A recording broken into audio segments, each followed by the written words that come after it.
Apakah kalian laki-laki yang takut merasa tersaingi oleh perempuan? Atau mungkin punya hobi bercanda yang merendahkan perempuan? Bisa jadi kalian itu misoginis. Welcome to All In with me, Olin. Sadar gak sih kalau ini tuh sudah tahun 2023, tapi masih banyak aja laki-laki yang gak mau mengakui bahwa eksistensi perempuan sangat berperan penting dalam sejarah, pembangunan, dan masa depan. Coba deh kalian perhatiin sekitar kalian. Masih banyak loh laki-laki yang merasa lebih berhak ketimbang perempuan di banyak aspek kehidupan. Gue sendiri pun sering mengalami diskriminasi hanya karena gue bukan laki-laki. Dan biasanya perilaku diskriminatif ini dilakukan oleh laki-laki yang gak sadar kalau mungkin dia itu adalah seorang misoginis.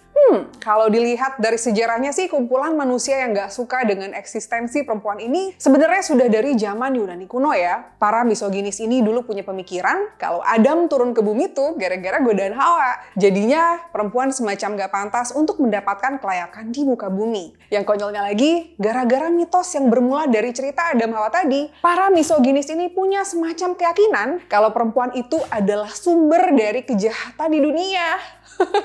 Nah, itu tadi baru Yunani ya. Cerita awal mula misoginis di belahan dunia lain juga banyak. Misalnya di China. Kalian pasti sering banget dong dengar kata yin dan yang.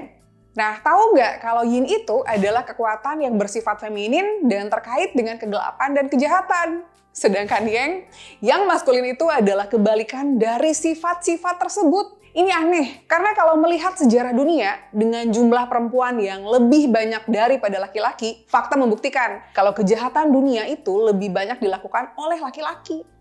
Well, I have no intention to go there ya. Hanya saja pemahaman-pemahaman yang mengarah ke betapa rendahnya nilai kaum perempuan itu harusnya nggak perlu ada.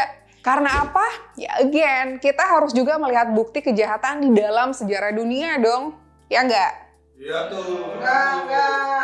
Gue sih cukup yakin ya, kalau banyak dari misoginis ini juga dipengaruhi oleh pemahaman ajaran agama yang salah ya. Harusnya kalau yakin dengan kalimat Tuhan itu maha adil, ya nggak sepatutnya dong ada manusia yang membenci eksistensi manusia lainnya. Secara kodrat aja udah lain, fungsinya lain, bentuknya lain. Atau mungkin memang karena para misoginis ini dari kecil sudah ditanamkan pemikiran bahwa laki-laki itu lebih mampu. Egonya kesentil karena ternyata perempuan juga bisa. Terus jadi iri lalu benci. I don't know, but mungkin banget sih. Kalau kita lihat di sekeliling kita sekarang, mungkin para misoginis ini nggak bisa kita tunjuk secara pasti ya. Perkembangan zaman yang membuat laki-laki dan perempuan banyak aktivitas bersama, membuat para misoginis ini juga mungkin galau. Belum lagi terbukti kalau perempuan-perempuan di seluruh dunia memang mampu bekerja dan memimpin, seperti bahkan banyak yang lebih hebat dari laki-laki. Tapi percaya nggak percaya, mereka tetap ada di sekitar kita loh. Contohnya Andrew Tate. Beberapa dari kalian pasti cukup familiar dengan mantan atlet kickboxer MMA dan influencer ini. Andrew Tate ini juga misoginis loh, yang terbukti banget dari ujaran-ujaran kebencian dia dan eksploitasi yang dia lakukan terhadap perempuan, membuat dia punya pandangan lain tentang perempuan, yang negatif ya tentunya. Andrew Tate juga punya banyak statement yang merendahkan perempuan, seperti I think the women belong to the men. Atau, I go out and come back to her and I don't care about her and I only love my girl. That's not cheating, that's exercise. Dan banyak lagi ya, kalian boleh browsing sendiri. Kalau gue baca semua takut emosi ntar nggak kelar kontennya. Andrew Tate ini ketahuan kalau dia misoginis ya karena dia buka-bukaan ya. Nah, kalau yang nggak buka-bukaan gimana ketahuannya kalau dia misoginis? Kita bisa tes pemahaman seorang laki-laki tentang adat patriarki dan pendapat dia tentang peranan perempuan di masa sekarang sih. Tapi kalau memang itu tidak memungkinkan, kita juga bisa melihat kebiasaan dia sehari-hari. 1.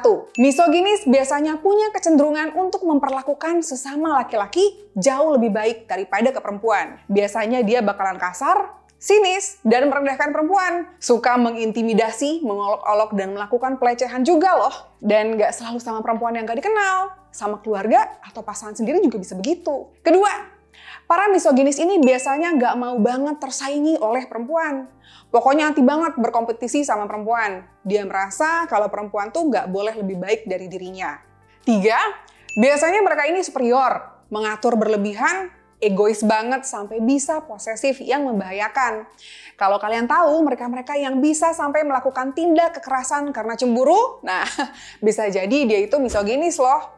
mendingan cari yang lain deh. Masih banyak kok laki-laki yang baik. Keempat, kerjaannya nyalahin perempuan terus. Ya mungkin karena pemahaman dia tentang sejarah perempuan turun ke bumi itu tadi ya. Pokoknya perempuan terus yang harus minta maaf. Hal sepele aja bisa marah-marah dan nyalahinnya ke perempuan lagi. Nah sekarang pertanyaannya, apakah misoginis tetap membutuhkan perempuan? Actually, yes. Tapi bukan sebagai partner yang setara. Para misoginis membutuhkan perempuan itu ya hanya sebagai pendamping yang derajatnya lebih rendah. Bahkan di dalam pernikahan, perempuan hanya dimanfaatkan sebagai pemuas hasrat mereka, juga mungkin yang membesarkan anak dan dilarang atau dipersulit untuk mengembangkan diri pasangannya di dalam pendidikan maupun pekerjaan di luar rumah. Tapi ini subjektif sekali ya, karena memang banyak perempuan yang juga punya pemahaman bahwa derajat mereka memang lebih rendah. Gue sih sedih dengernya kalau masih ada perempuan yang membiarkan hal ini tetap terjadi. Nah, kalau kalian sendiri gimana? Apakah perilaku misoginis ini sesuai dengan kemanusiaan yang adil dan beradab? Yakin Yang Maha Kuasa mengizinkan perilaku seperti ini? Sampaikan pandangan kalian di kolom komentar ya. Bye!